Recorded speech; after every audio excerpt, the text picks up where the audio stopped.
आज जिल्हाधिकाऱ्यांची भेट घेऊन त्यांना मोर्चाचं निवेदन सादर केलं आणि इशारा दिला की एका बाजूला कर्नाटकमधले शेतकरी खुलेआम 11 तास चंद्रभागेतून पाणी उपसा करताय आणि महाराष्ट्रामध्ये मात्र केवळ 2 तासच पाणी मिळतं.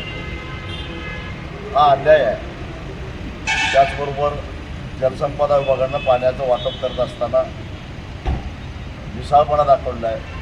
त्याचं वॉटर ऑडिट झालं पाहिजे आणि तातडीनं सगळ्यात महत्त्वाची म्हणजे आता पिकं वाढून चाललेली आहेत.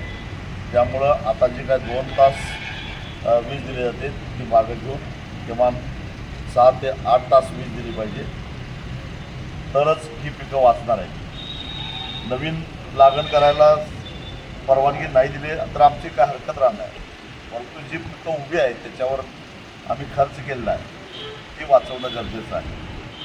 त्याचबरोबर गेली 4 महिने, कारण साखर कारखाने बंद होऊन 4 महिने झाले, ज्या साखर कारखान्यांनी ऊसाची FRP दिलेली नाही त्यांच्यावर कारवाई अजूनही झालेली नाही. ती तातडीनं व्हावी आणि ती जर होणार नसेल, शेतकऱ्याला पैसे मिळणार नसतील, कालच एका शेतकऱ्यानं दुर्दैवीरित्या आत्महत्या केली, तर ज्या पद्धतीनं बँका शेतकऱ्याच्या घरात घुसून त्यांचं भांडीकुंडी जप्त करतात तसं साखर कारखान्याचे संचालक आणि चेअरमन यांच्या घरात घुसून त्यांची भांडीकुंडी बाहेर काढल्याशिवाय शेतकरी राहणार. कायदा आपलं काम करणार नसेल तर वेळप्रसंगी शेतकऱ्याला कायदा हातात घ्यावा लागेल असा इशारा जिल्हाधिकाऱ्यांना दिला.